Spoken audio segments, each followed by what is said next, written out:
So let's start with the one that we started, that you started with, which is that one about adjectives, because I think that's such a good one. Okay. So we might have to take a minute to find that. And this is a good thing to show what she's done across the top. I don't want to overwhelm him, but I think this is good for us to know in this room, is she's got the language across the top on these Post-its.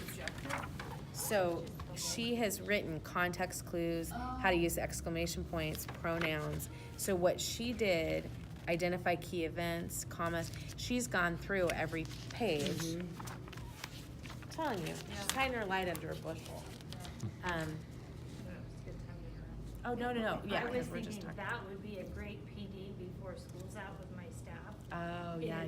Bring them back and do another EL, but have them to bring that book and do that. 'Cause We that should makes write a the book a called lot more Leading from the accessible Middle. For the teachers. Yes, Tonya because they as- go, okay, I got my head in the game. Right, Yeah. so when you're in an ELA lesson and you notice there's a problem, and you think, oh, I need to teach that in ELD, oh, there's my lesson, pull it up. Boom, yeah. And I did that because I felt like my teacher's edition was all over the place. Yeah. Because it And I is. needed to know what my focus was for that day. What specifically was I teaching the students? So Tonya, do you use what you used the day before? Or do you get them ready for the other, or do you just see it as a separate rail?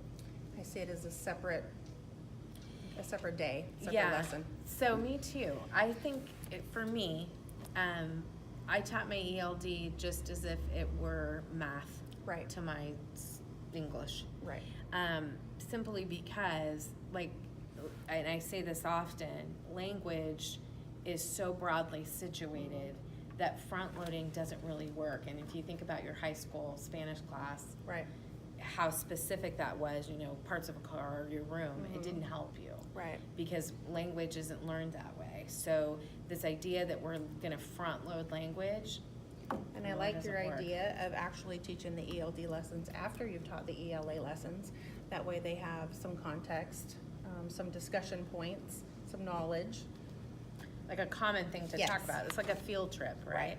Right. So across the top here, and I don't know if the viewers can see this, but across the top, I see that you've written like conjunctions, noun pronouns, combining sentences, adjectives, suffixes. So tell me about that.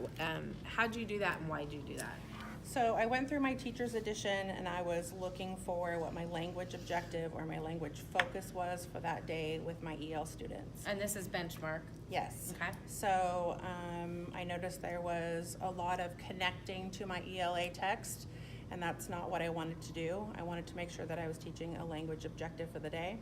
So I went through and I just tabbed my teacher's edition with what was in benchmark listed as my language. Okay, so this language says connecting ideas with coordinating conjunctions. So at the top here on your Post-it, Right. you've got conjunctions. And then I see a little star here. Combining sentences is what they're going to do. So I Right. love that. What I also love in Benchmark, it's one of my favorite things in this series, is these little turn and talks. Do you ever find those helpful? I mean, how are you using those turn and talks? Yes, absolutely, because there are times when this gives me a great idea on what the students can discuss. So I can go ahead and look what my objective is for that day, and then I automatically have something that I can assign to the kids to discuss for their interactive portion of their time. So it's already given me that. So why'd you mark engaged thinking here? Let me see. It must have been super Let me see. awesome. I thought it was a good example, a good is sample a good to one, use. yeah. I So could ride my it says, bike. I could ride my bike, I could go for a jog. And my objective that day was having the students combine sentences with a conjunction. So I thought that was a really good example. Yeah. I'm going to use that one instead of creating it myself. And sometimes they're really good examples. And other times you have to sometimes- create them yourself. Exactly. So one of the things that I think is important as we're talking about benchmark is there's a lot of, I'm going to use the word stuff, right? Right. Good stuff. Right. Awesome stuff. But this is like a toolbox, and we Right. need to pick our hammer and our screwdriver and our lathe. I Right. don't know if lathe is the thing. Mhm. I think it is.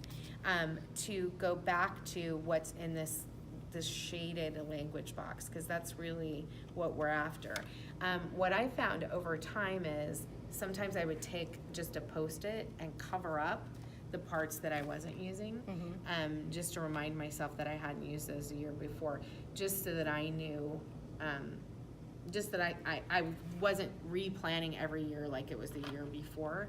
And that just helped me to kind of narrow the focus, because the hardest thing for me with any curriculum is everything looks shiny to me, and I want to use every shiny tool that I have. So I love how you've organized this. Is there anything, the lesson plan talks about closure. What do you do for closure in your 30 minutes? I always make sure that I have something tangible that the students can show me or say to me, some type of wrap up that they can prove that they've understood what I've taught them for that day.